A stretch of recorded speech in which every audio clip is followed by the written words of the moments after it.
Hello, credit union executives. Welcome to See You on the Show, where we give you up-to-date information on how you can reduce risk, keep key talent, and take a strategic approach to your personal financial wellness. Hosted by me, Doug English, a certified financial planner and former credit union insider with ACT Advisors.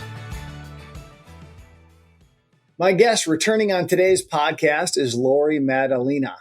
Laurie is the CEO of Envision Excellence. She has dedicated her career to empowering the credit union movement to reach its full potential. Laurie educates credit union leaders on exceptional leadership principles. And in today's podcast, we talk about the 3 pillars of exceptional leadership. Listen in to find out how you can use these 3 pillars to be a driving force in supporting and propelling the credit union movement forward. So, Laurie, I'm delighted to have you back on the show today. What have you been up to? Thank you, Doug. It's great to be back on. Thanks for having me again. Well, personally, I just got back from a nice sabbatical in Italy for a month, which was fun, and with 3 kids, kind of crazy. But getting back into my leadership work and working with clients, a lot of work around teams and what's important to be an effective leader in today's environment, because a lot of that has changed. And certainly with the pandemic, we've seen some evolution and shifts in what employees want at work, what is important to them.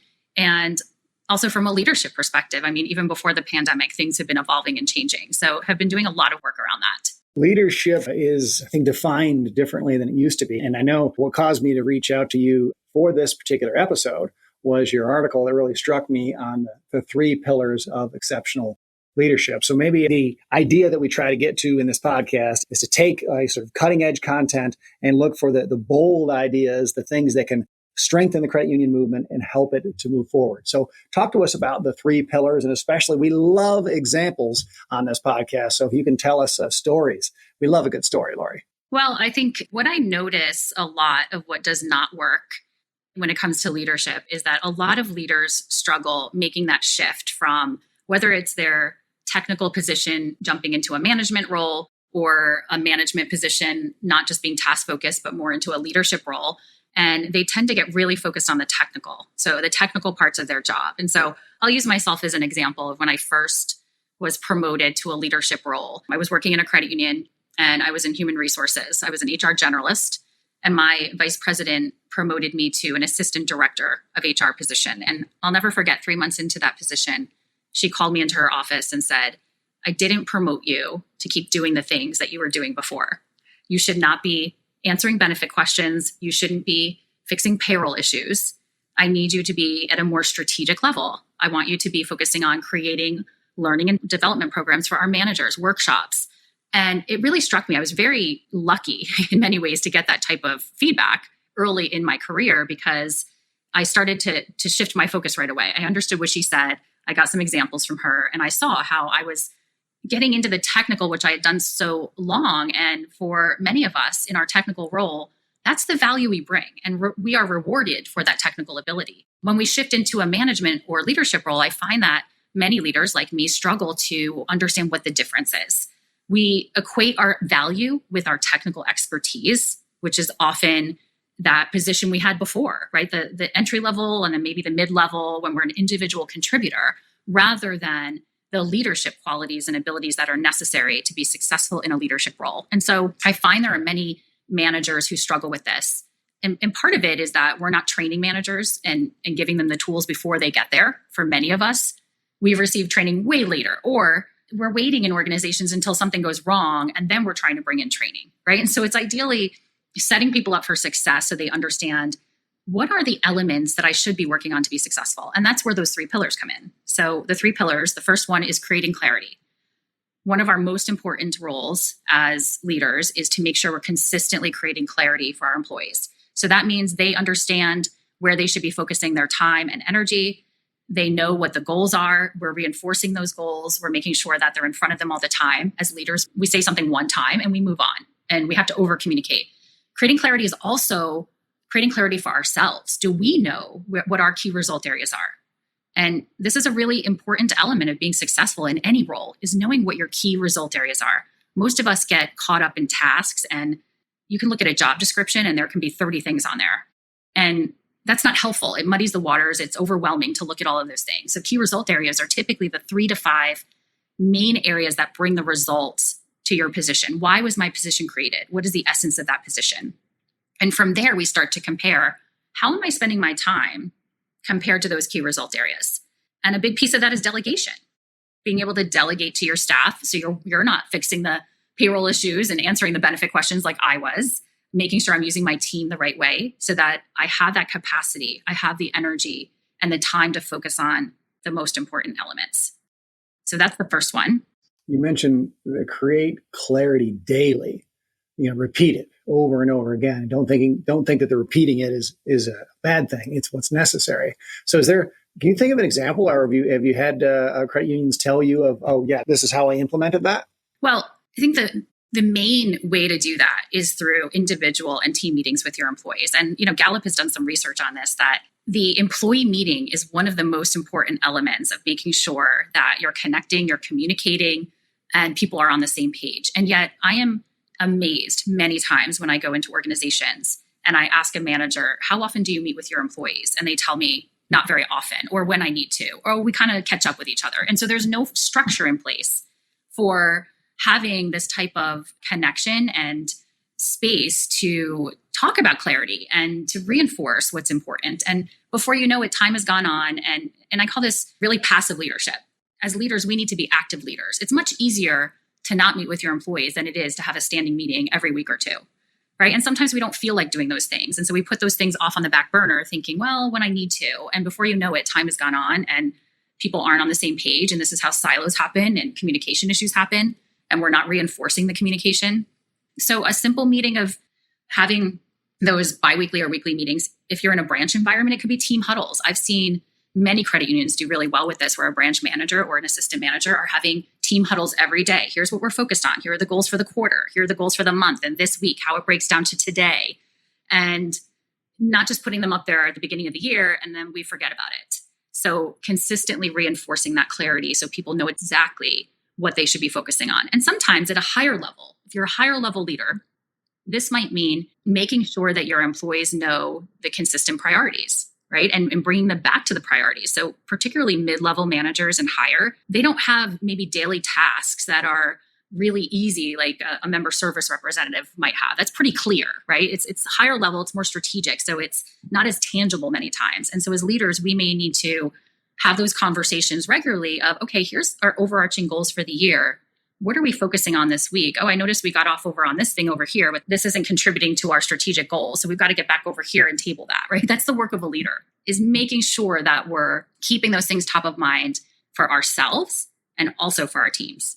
Yeah, it's not just what to focus on, it's also what not to focus on. Exactly. Because most of us are focusing on things that aren't contributing to the results that we need to get in our position.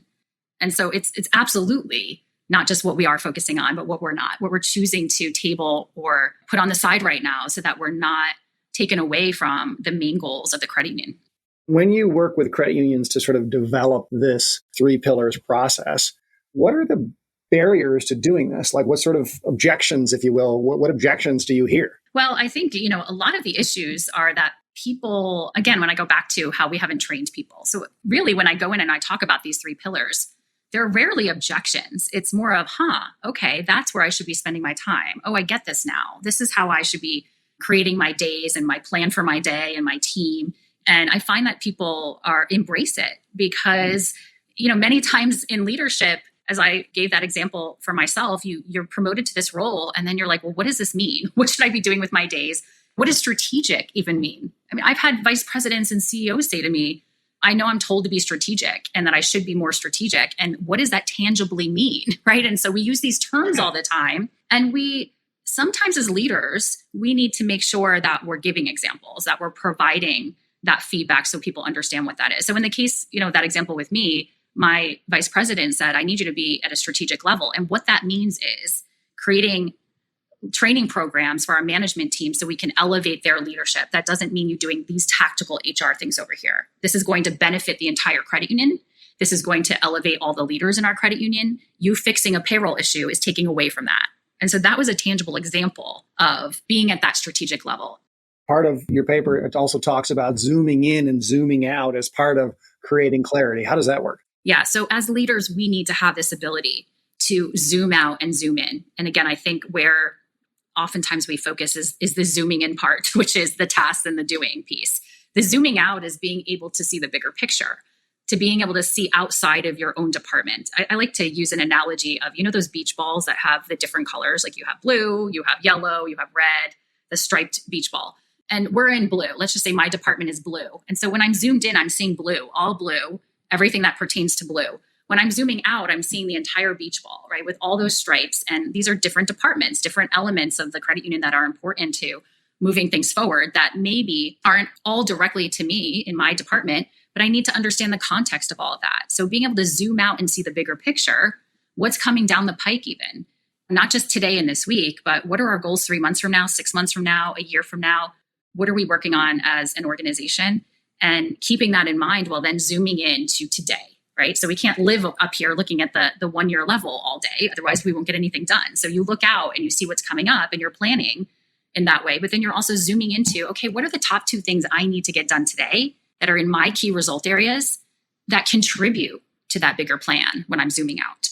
And so this is a skill. It sounds very simple, but I find most people need to learn the skill. It needs to be developed to be able to do that really well and keep the bigger picture in mind, as well as the task and the everyday focus. And this is, again, the work of leaders. This is a piece of leadership that is important to be successful. What is the thing you do to change, to build that into the system? How do you become better at zooming in and zooming out? There are things that the organization can do better in general, which is, when you're having your strategic planning meetings and you go off as an executive team, coming back and having regular strategic meetings as a team, maybe monthly, to come back and revisit those, right? Not revisit to change, but revisit of where we are on this. And I'm amazed again, still, where many organizations will go off and have these 3-day retreats and come up with these great goals and then come back to the office. And it's like, we forgot about it. The next day we're over here, we're over there, and scattered all over the place. So again, structures create clarity and accountability.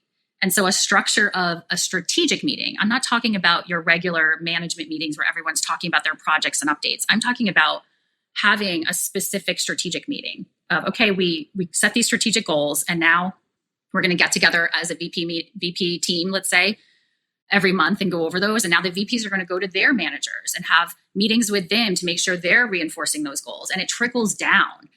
Certainly higher level leaders can coach their managers on thinking this way. And this is a great use of coaching, which is, so, tell me what you have on your plate for the next 2 weeks.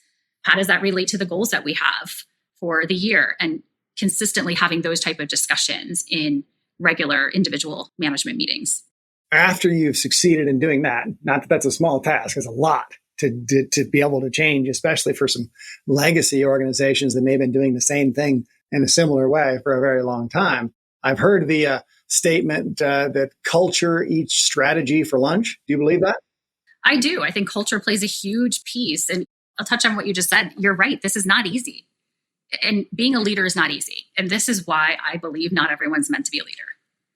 Because leadership has also evolved over the years. The requirements of leadership 10, 20, 30 years ago, there are things that you could do or not do and still be fairly effective. And it doesn't work now.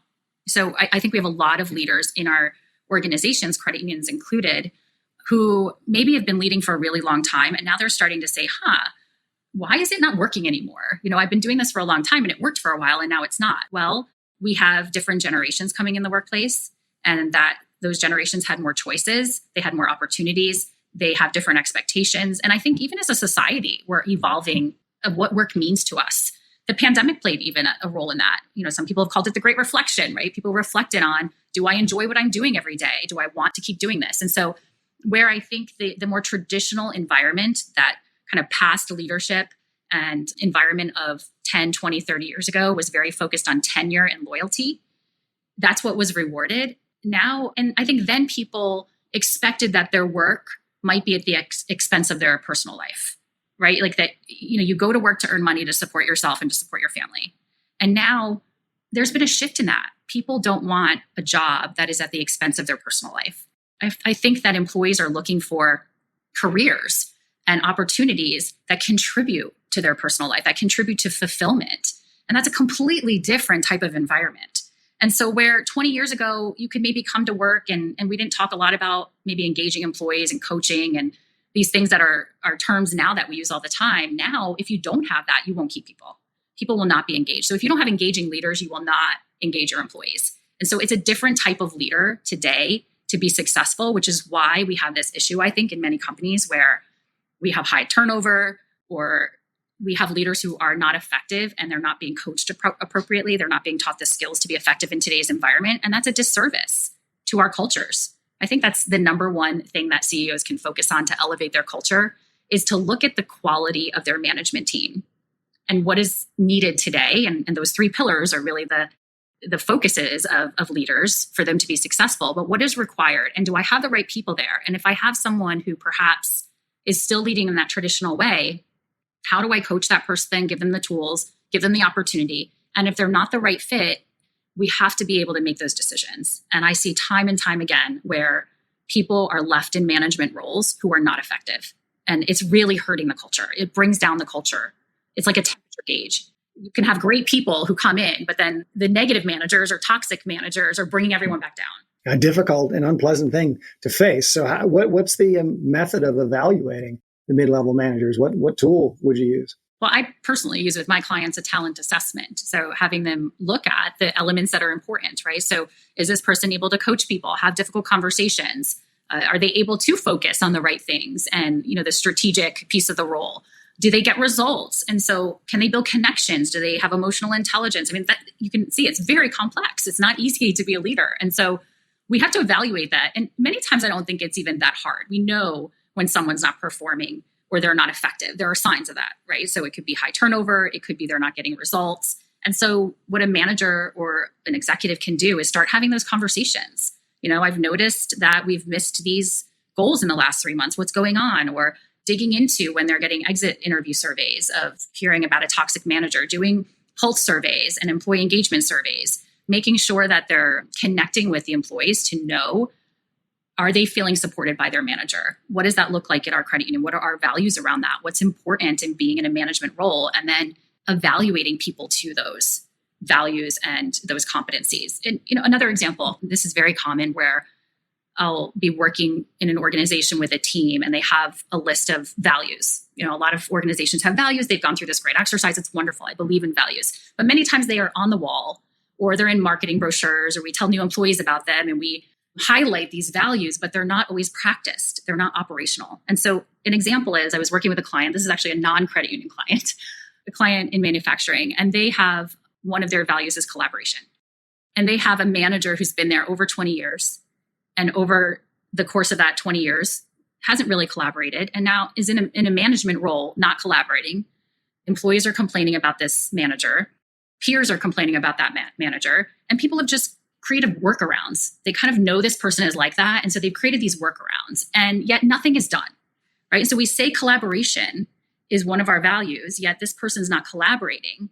And what we found is that their evaluations had nothing about collaboration even in it. So that was my first recommendation is we've got to start building these values into the evaluation so that people are measured by them. What happens when someone isn't collaborative?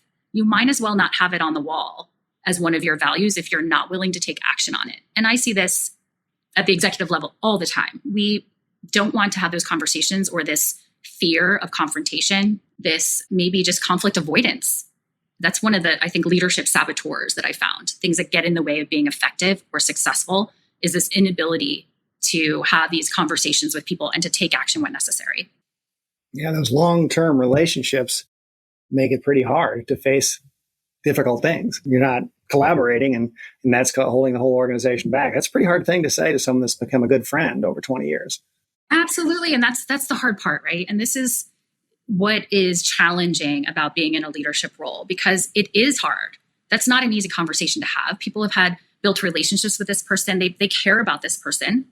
What I say is you can care about that person and be respectful and have a respectful conversation. But by not taking action, you're actually showing you're not caring about the rest of the employees and the impact on them and caring about the culture, right? And so you have to, this is another great example of zooming in and zooming out of you have to make decisions that are best for the organization. And sometimes that may not feel like it's the best for that individual person, but you have to make choices sometimes that are best for the system, the company, the culture.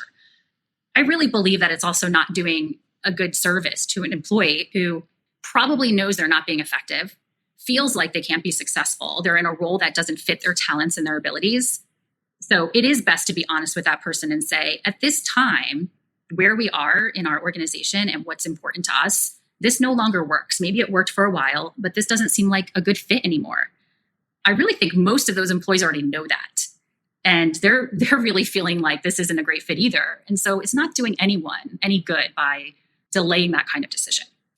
And if you really believe in the mission of the organization and what the service to the members that you're trying to bring, I guess that's a necessary path that you have to walk. I think that's a really good way to look at it, is you are the caretakers of the membership and you're the caretakers of the culture. That's actually the second pillar that I talk about. I know, beautiful, right? So the second pillar is caretaking the culture.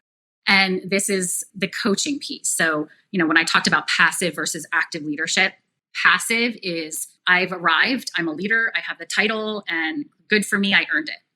I don't really have to do much. I have to kind of put out fires and deal with emergencies. And again, this is where people get into the technical again, because that's where we're comfortable. Whereas true leadership is now, okay, I'm of service to the membership and the organization. And I'm here to coach and guide employees, to develop them, to play an active role in that. And so when I say the regular meetings, making that active, right? And I think during the pandemic, we saw when a lot of people were working from home, many leaders struggled because they hid behind their laptops and weren't connecting with their team. It required a lot more energy and effort to connect than it does in the office. In the office, you can stop by, you can walk by, you can go to the water cooler or the coffee, right? And just have chats. Whereas when you're home, it takes a lot more energy and effort to build those relationships. But that's really what it is. It's the coaching. It's giving meaningful feedback to people, which is another thing that many managers are not good at. It's building connections. It's making sure you're making decisions that are best for the team. It's the people side. And this is part of that evolution that, again, 30 years ago, it's not that people didn't matter. It's we were in a different environment, right? It was very results focused and we're here to get a job done. And as things have evolved, our jobs have evolved, and making sure we're caretaking that culture and making those decisions is a huge piece of being effective and successful as a leader, and often the most neglected area.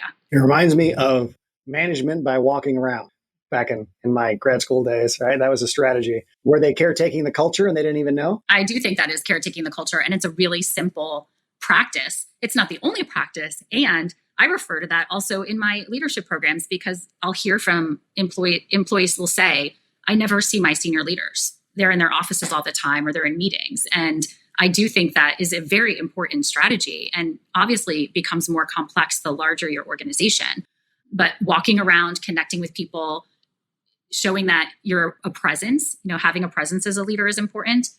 And even at the CEO level, it may not be easy all the time if you have multiple branches and locations to just walk around every day, but you can do things. I have several clients that do breakfast with the CEO, and they make sure that they're finding these ways and they're intentional about building ways to connect, to caretake the culture. But caretaking the culture is also that piece of, if someone's not performing, you're not waiting. When you notice a pattern, you're having those conversations and you're making decisions that may be hard, but are best for the company.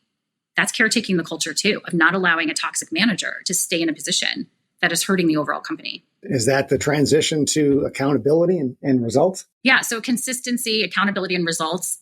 Every business is in business to get results, right? I mean, you can have a really nice manager who caretakes the culture and who maybe is coaching their employees and building connections, but maybe it's overusing that and not getting results, right? And so I've seen this happen where managers can derail for a few reasons. There's one, can be very nice and overly nice and sympathetic with their employees. So they may be doing caretaking the culture well, but they're not getting results. They're not instilling accountability. So maybe they're not having those tough conversations or having those regular meetings with people, and they let things slide.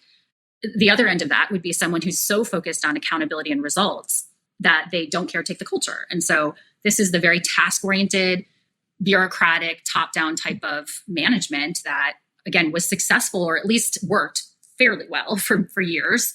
It was okay in that type of environment and now doesn't work. And so you need a balance of all of these. And that's why they're all important. So if you can't focus on the right things, you'll spin your wheels all the time. You won't be able to get the key result areas done. You won't get your team focused on the right things. Typically, those leaders don't delegate appropriately. So that's an issue.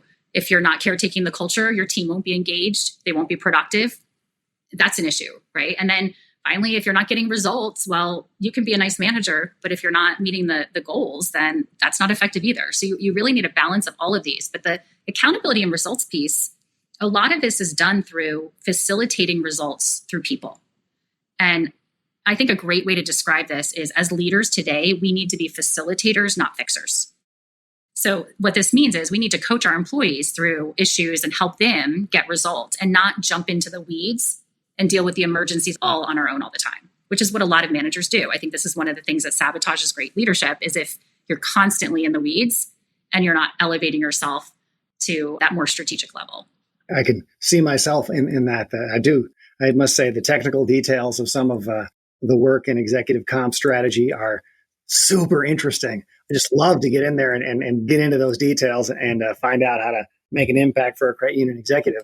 But that is not part of the three pillars. Being the most geekiest of the leaders in the room is not the outcome. Not technically geeky, right? Maybe leadership geeky, maybe creating the culture geeky, right? That's a way to reframe that. Well, and what you're describing is so common. And I don't want to say that we don't experience this. I mean, I think it's very common for us to experience something we love or enjoy, that we tend to navigate towards that, right? And I think what successful leaders do is they make sure they're not consistently staying there. So, you're the CEO of your company, right? So you can get into the details of the things that you used to do before you had your company, right? And now you play a different role. And so maybe some of those interesting things, you have team members on your team who are doing those things. And it can feel really easy to get into that and spend our days there. But then there's consequences. And so I still have to navigate this sometimes in my own business, where I'm like, oh, that's not something I should be doing. I have a team member who can do that.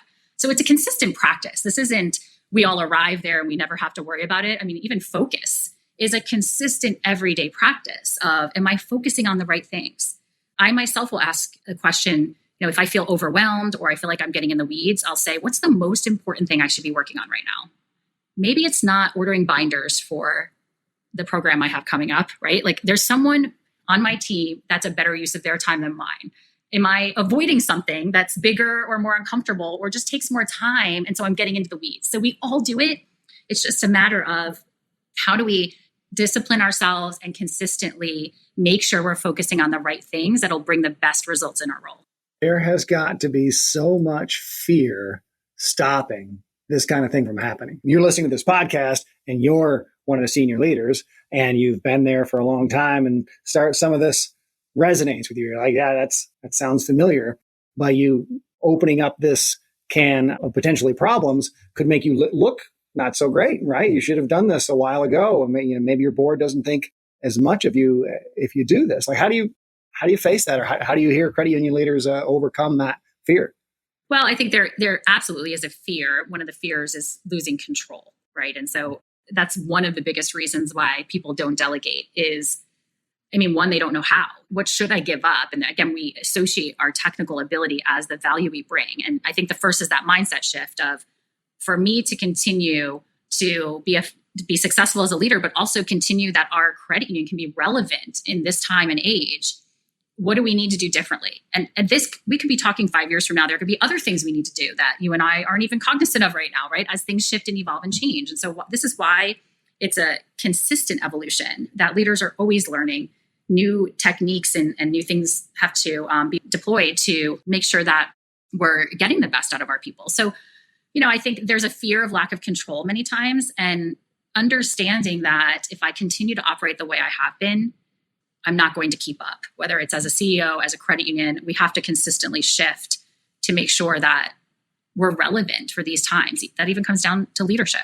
Very much. We see the trend of the smaller credit unions disappearing and merging away. And maybe to some degree that's necessary and effective for the member, right? Because there's some things that you just cannot do without scale, but you do lose some of that branch next to the mill, know the people at the teller line, and they've been there for 20 years as well. Well, you lose some of that experience. These three pillars are part of that. Like, in order to stay relevant and to keep up with modern times and the culture of the employee base that we all have to draw from, you have to adapt. you've got to change. Your three pillars and the training you've done around that, I really think is a strategy that the credit union movement needs to adapt. So with that, Laurie, any final thoughts for our listeners, especially, as always, around the boldest use of these three pillars and supporting and driving the credit union movement forward? The last thing I would say is that well-being is one of the most important elements of business today. And when I say well-being, this is beyond wellness programs. This is not just, people have an EAP program, and that's great to have those programs. That's underneath that. It's more of an umbrella of what is well-being. Well-being is where people feel positive functioning personally and also at work. And so do they have healthy boundaries?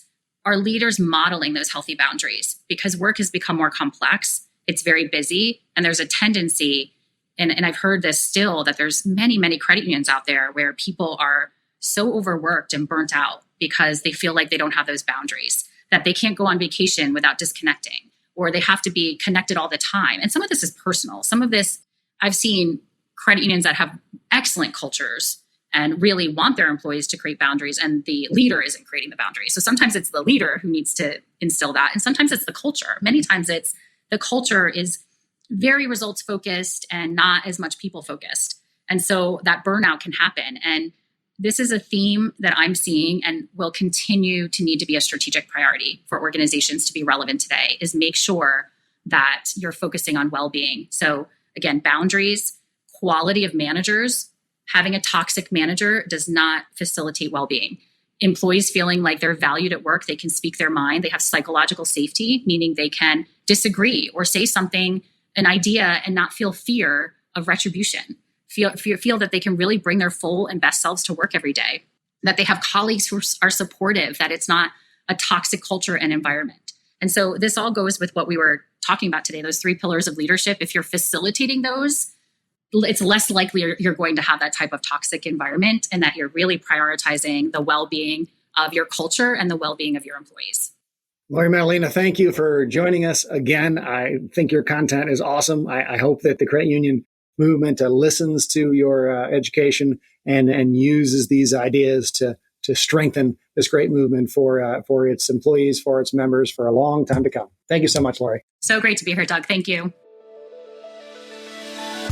That's all the insider credit union knowledge we have for this episode. Are you enjoying the conversation? Be sure to subscribe and share your thoughts with other credit union leaders by leaving us a review. See you next time on See You on the Show. The opinions voiced in this material are for general information only and are not intended to provide specific advice or recommendations for any individual security. To determine which investments may be appropriate for you, consult your financial advisor prior to investing. Economic forecasts set forth may not develop as predicted. All performance referenced is historical and is no guarantee of future results. Indexes are unmanaged and cannot be invested into directly.